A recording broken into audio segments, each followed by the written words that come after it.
Good morning, baby. Are you out? Kind of. You need a bath today. So today I need to give Squashie a warm bath. Her cloaca's backing up a little bit. Her scent gland and her cloaca. She's the normal suspect for this. She will have this for the rest of her life, where I'll have to keep on top of it. Keeping reptiles is not always straightforward and simple. Especially snakes. They're wild animals and they have wild animal problems. I'm going to give Squashie a bath with me. Here's the little terror in question, Squashie. Her lump doesn't look that big. See if it will focus. But you can actually see some of the wax poking out, which is good. It's folded her cloaca scale a little bit. But the alternative is the wax builds up deep inside that you can't get out, which you can apply a little bit of pressure and try and squeeze it out once it's melted from a warm bath, which has its risks in itself. But if it gets too big, too bad inside the cloaca where you can't reach it, then an operation is needed. This is the better case scenario when her cloaca is like this, where the wax is protruding. It means that once it's melted, if it doesn't come out easy, I can then get a blunt set of tweezers and just chip away at it and get some of that out.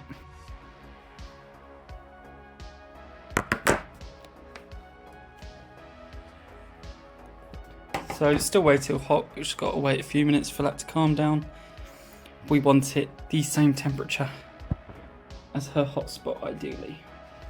So you want the temperature the same temperature as the hotspot. Not really any hotter, that's not very good. This isn't new for Squashie, so she knows exactly what's going on. She doesn't like the bath, but it has to be, my girl. While we wait for this water to cool down, I'll give you a brief backstory on Squashie. I have done it in the past, but in case you knew. I really wanted Squashie to breed with a male het toffee I had back in the day. He was a male conda het toffee who turned into a female anyway, and it was misgendered by the breeder. Happens, is what it is. And so I really wanted to get Squashie as a visual toffee to pair with him. That would have been really cool. I turned up on the day to pick Squashie up from her keeper. She was like, oh, she's been on paper towels for this week because she's got a gland blockage. And so I should have really been like given a full briefing on it. Would have been more responsible, but that didn't deter me. I still wanted to buy her as a pet instead of a breeder at this point. So Squashie is pet only. She's not a breeder just because of the gland, and I suspect neurological issues. But yeah, so on the first day I picked her up, she was had gland issues, and then it flares up sometimes, and we nurse it back down, and then we'll get a bit of rest, and then I'll have to nurse it back down again, and it will just be for her whole life. She'll just have to take little baths now and again. It's really not a big deal for me, time consuming wise or anything. But yeah, she's definitely not a snake that you can just throw a mouse once a week and clean her out every month. With the scent gland, one thing that helps her is I clean her out her entire enclosure and replace her bedding a lot more frequently than I would the others. So it kind of entices her to release her scent gland to obviously put her scent in the new bedding. And that seems to help stop it getting blocked up, is creating scenarios where she wants to release the scent gland and empty it out. But yeah, it doesn't impact her life at all, just doesn't look the best. But you're a beautiful little girl, aren't you? Like, she'll always have that lump on her tail now. And one thing that's quite funny as well, that I think about, is I made a video dedicated to gland issues quite a while ago with Squashie here, just giving some advice at how you can treat minor cases of it at home, because bad cases of it you will need a vet to help you possibly operate. And in that video I stated, it seems like half of hoggy owners encounter this quite often, and the other half have never. What are you doing, Squashie? And the other half of Hoggy owners have never heard of it. And the comments proved me right. There was a comment saying like, I've never heard of this until now. I didn't know about this. And then some comments like, oh yeah, this doesn't get talked enough type thing. So, yeah. She doesn't want a bath at all. She really doesn't like baths. Okay. 35.7, absolutely safe. So, Squashles, it's time. She'll probably poop in this. She likes me to hold her head out of it, which is okay. Just trying to melt that thing. And yeah, gets pretty boring.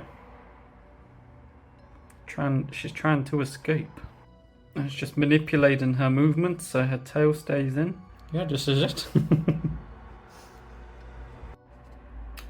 know if you can see it on camera at all, but it's starting to loosen up already.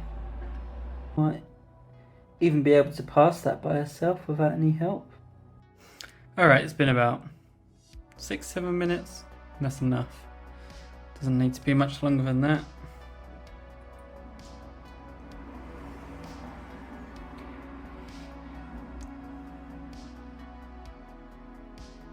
Yeah, that's real softened up now, which is nice. She's actually due a poo. She got fed not long ago, which is why I was expecting her to poop in the bath, but she didn't. So I suspect she'll poop soon, and hopefully she'll pass that through no problems. Well, we've softened that up a bit today. If not, she gets more baths. It's as simple as that. Oh, she looks pretty in the sun. So pretty. She's trying to dig. Here we got Astrid. I'm going to try and feed her one-handed, which is not always so easy because of how food motivated she is.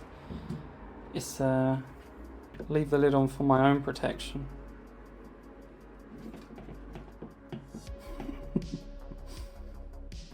You got it, girl?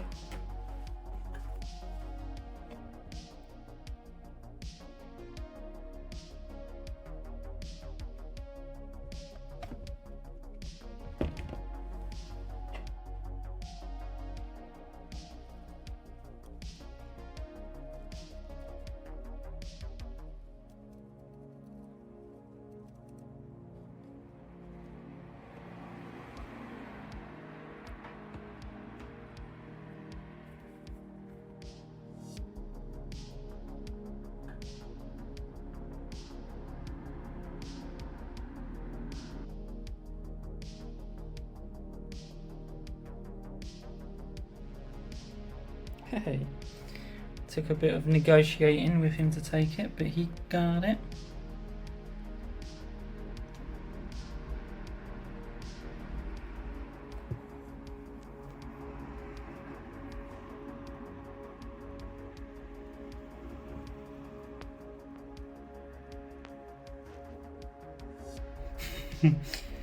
You want some privacy? We'll give him some privacy. And here is Vlad. Vlad doesn't eat off the tongs, no exception.